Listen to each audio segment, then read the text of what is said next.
Especialistas dizem que o grafeno tem potencial para movimentar 4 trilhões de reais nos próximos 10 anos. Um material que é 300 vezes mais resistente que o aço, extremamente fino, pode provocar e deve provocar uma nova revolução tecnológica. Um condutor de eletricidade mais eficiente do que o cobre, além de ser um material melhor para a fabricação de produtos eletrônicos. Eletrodomésticos que tomam iniciativas sozinhos para ajudar na administração de uma casa. Uma internet superveloz que permite cirurgias à distância. E até carros voadores que prometem revolucionar o trânsito nas cidades. A inteligência artificial é encarada como uma grande oportunidade por uns e como uma ameaça por outros. A computação cognitiva pode auxiliar com a automação de inúmeras tarefas que incomodam o ser humano. E, ao mesmo tempo, muitas profissões podem desaparecer, gerando desemprego.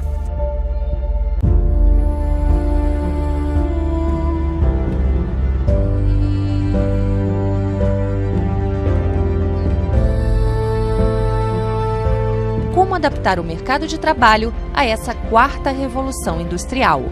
Milhões de empregos podem ser ameaçados pelos robôs. Na medicina, máquinas já conseguem diagnosticar doenças, incluindo tipos de câncer, tão bem quanto um médico humano.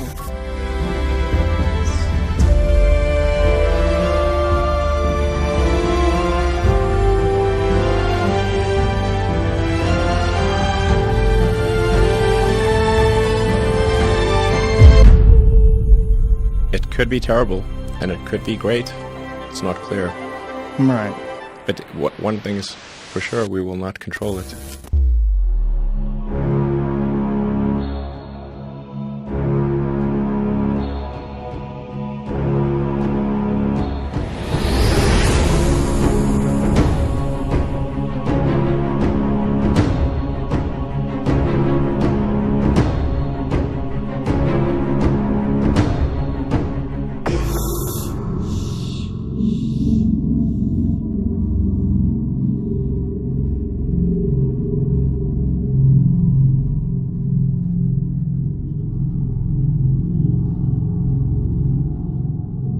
Aqui, ó, A nossa capinha. a capinha aqui. Coisa à toa, né? Isso aqui protege contra a poluição eletromagnética. Isso aqui é um micro-ondas.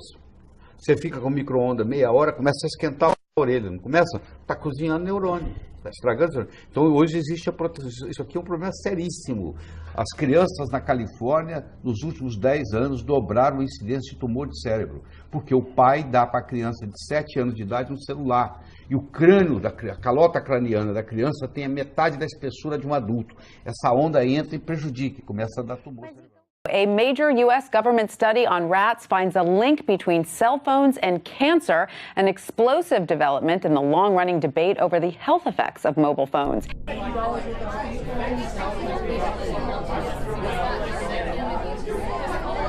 Last night we talked about how the 5th generation of wireless technology, or 5G as it's being rolled out worldwide without safety testing. Let me say that again, without safety testing. And how we've got scientists and doctors and environmental organizers saying, stop this. Because in terms of the effects of wireless radiation, the science is in. Wireless radiation can lead to cancerous heart tumors, brain tumors, DNA damage. Wireless radiation is linked to infertility, to autism, Alzheimer's, and more. And guess what? All the effects that I just listed, those are some of the effects that are known according to the technology that's being seen today. So, what happens when we roll out the next technology, 5G? How much more powerful is 5G? How much more troublesome might it be?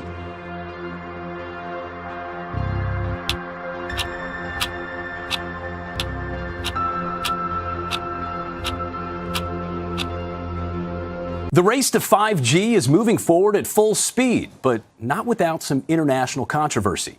President Trump tweeted today that he, quote, wants to see 5G and even 6G technology in the United States as soon as possible. He also wrote, American companies must step up their efforts or get left behind. The Internet of Things. So this is not just mobile devices, but it's everything around us. So think about your connected car, connected traffic lights, exercise equipment. Everything around us will be digitized and connected to networks. Thing. A lot of people don't realize what they're involved in. Just the simple fact of using credit cards, using smartphones, and all of this automated system is the problem. People don't realize what it is. This system we're being led into is the New World Order in itself. The 5G smart grid is the New World Order, the Internet of Things. It's the New World Order. So the 5G grid not only will track everything you do, it can be used as a weapon. It can be used as a microwave cannon. It can be used to disable people, to track people. It can see through walls. It can see what you're carrying, whether you're carrying money, whether you're carrying a weapon, all of this sort of stuff. So it's very, very evasive. Plus it does all sorts of damage to us biologically. You know, it damages our cell structure, damages the cell structure of all food, changes the cell structure of everything that it comes into contact with. And the 5G system will be a blanket system, blanket wave of communication. We've got so many people distracted on so many issues trying to address the government corruption and all of this stuff. They're not realizing that this is all rolling out, and in another 3 or 4 to 5 years, they're just going to wake up and go, what happened? How did I suddenly find myself in this digital prison? Because that's what it is. That's virtually what it is. It's a digital prison, a digital control grid. And if you want to participate in this society, you're going to have to participate in the smart grid.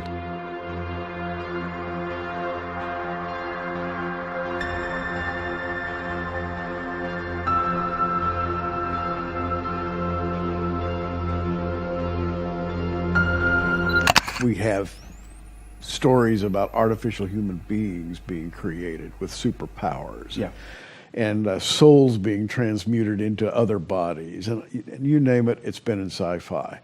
And we now have a generation that's been absolutely spoon-fed all of this. So they're ready. And you go into this at great length. In fact, we have a whole section there. How are they programming people to accept this, Terminator reality, really? With you got drones flying everywhere, and and all being controlled, unmanned, all automated and controlled by AI. And we dealt with the movies. I really think that movies are not just entertainment. That's what we've been conditioned to think. Movies are a propaganda tool, and movies are utilized today, I believe, to prepare us for the future that is being built for us, whether we like it or not. And so, back to the Terminator thing. If anything, they did a fantastic job of predicting and showing us what's coming. And you're right. You look at every basic superhero movie scenario that's going on right now, whether it be Marvel, whether it be DC Comics and all that stuff, that's the biggest craze. What are these people? It's all about this super technology, this Skynet scenario. You could tap into this global system. You got artificial intelligence and creating the super intelligence that either becomes a threat or then some would say, no, it's going to benefit. And when we get to that point, then we've got the entire human experience being controlled by a machine, which will dictate everything according to an economic value and dictate everybody's value according to their economic worth. So this is a very, very bad situation for mankind to be led into under the guise of convenience and making our lives easier. It's really not going to do that at all. It's going to be used to lock down the world, because underneath it is the surveillance system that is the smart grid, and underneath that is the weapons system that it can be turned into if you don't comply with the smart grid. And it gets to the point where if you do decide not to comply, you become a dissident, they can simply switch you off, switch your chip off. And once it's all digital and you need that chip to get into your car, to get into your house, to access your bank account, to buy things, it's all automatic, suddenly you're locked out of the system. So there's no hope of dissent. There's no hope of free thought. There's no hope of questioning any of this. You just have to simply go with the flow.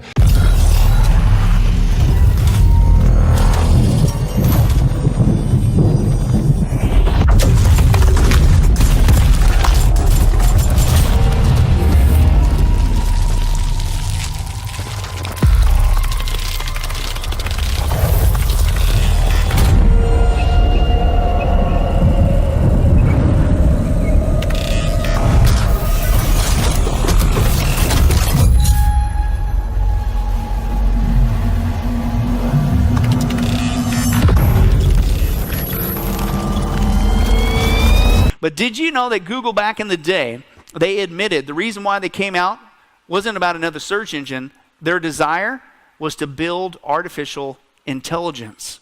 Watch this little nugget. I did talk to Larry Page when Google first started, because I was really perplexed about why would anybody make a new search engine when we had Alta Vista, which was the current search engine. It seemed good enough. And he said, oh, it's not to make a search engine, it's to make an AI. AI? Larry Page, Sergey Brin, the two co-founders of Google, I thought it was just all about just a search engine. So what did this guy spill the beans on? They admitted at the very beginning, no. We're here to create AI. And you go, well, how are they going to do that? Well, the search engine is just one thing. Because you know what you get from a search engine? Information. You get patterns of behavior. You get databases. You get all kinds of information. What do you got to do in order to actually create a true artificial brain? Well, there's a problem that they've run into, and it's called the common sense knowledge problem.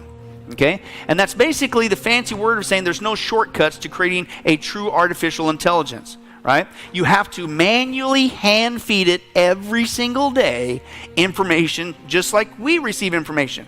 Right? How do we develop intelligence? The human brain. Every day that we've been alive, we receive information through the eyes and the ears and the five senses, right? Well, that's what they ran into. You can't do a shortcut. In order to truly mimic the human brain, artificial intelligence, you have to hand feed this AI system every day as much information as you can. That we want to create AI. Because listen to all the things, the information that Google is now getting off of us. It started with the search engine, okay, but what do they got now?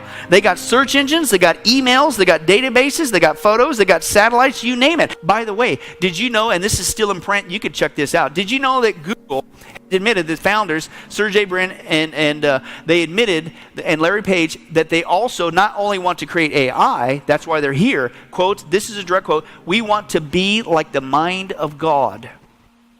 So when you've got a system that is putting an economic value on every human life and every human action, this is a psychopathic system that will discard people if they cannot pay for every action they perform.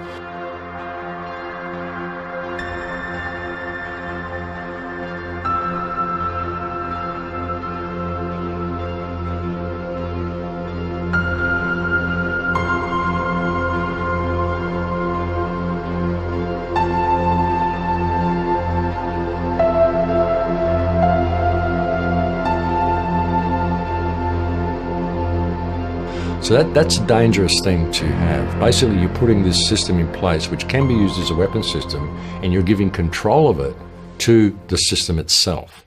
So this is a dangerous thing. This is kind of like the internet building its own immune system, if you can think of it that way. You know, automatic defense against hackers, automatic defense against viruses, automatic defense against all of this sort of stuff. So you get to the point where the internet becomes fully autonomic in every action that you do. When you go and you pay for your train, you go and pay for your coffee, you pay for everything. It's just all automatic. No one has to think about it. No algorithms have to be run. Nothing has to be done. It's all fully functional, fully automatic. But once you get to that point where it's fully autonomic and the system controls everything and is controlling the flow of everything, then basically we lose control of the internet at that point. So the system itself has lethal autonomy. So anybody starts a problem, system just takes them out. But at that point, we've lost control of the internet. And then we're in the point where if the internet does something, or that the AI does something, dictates some action that the company doesn't want, or people don't want, and they want to change it, well, the machine won't let them change it. And then they realize they've lost control of the internet, so they decide they need to get into the internet to regain control of it. What happens then if the internet views them as the threat to the system? And then it decides that it doesn't differentiate between humans. All humans are the same. Humans are now the threat to the system, and it controls the 5G grid, so it can just simply eliminate the threat. So that's the way we could go. That's the possibility of what evil AI could do. And whether that's evil or whether it's bad or whether it's malicious, well, no, it's not. It's simply it defending itself, because we're creating a system and giving it cyber lethal autonomy for world security, and it believes the system needs to function as it is for world security. If we become a threat to that system, suddenly we are the threat to world security, and the system takes us out, because that's what we programmed it to do.